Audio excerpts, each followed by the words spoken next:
En Centrafrique, l'élection présidentielle s'annonce le 27 décembre prochain avec un éventuel second tour le 14 février 2021. De même que l'amélioration du contexte politique représente une opportunité de s'engager vers la réconciliation nationale après la guerre civile, la bonne gouvernance inclut l'appui à la réhabilitation, la construction ainsi que l'entretien des infrastructures pour un meilleur accès aux zones enclavées. Le manque de politique agricole ou la difficulté de mise en œuvre d'une telle politique ont empêché ce pays au grand potentiel qui a excessivement des terres arables de profiter pleinement de l'agriculture et même de profiter du secteur minier pour un pays qui a beaucoup de ressources minérales. Le pays est donc confronté non seulement aux problèmes d'enclavement, aux problèmes liés au pays de l'Interland, mais aussi aux problèmes d'acheminement des vivres et des exportations. Donc, ce qui fait que le pays est très dépendant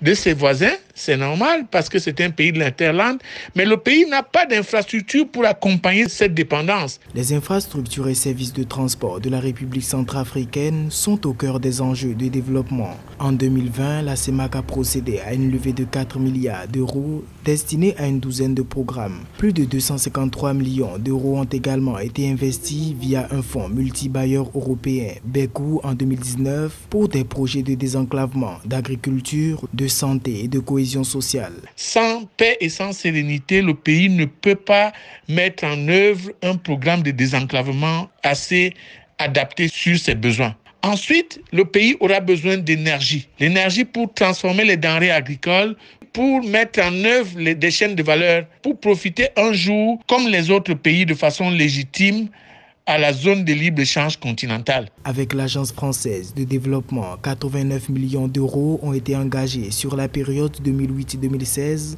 46 projets financés en 10 ans et 8 autres en cours.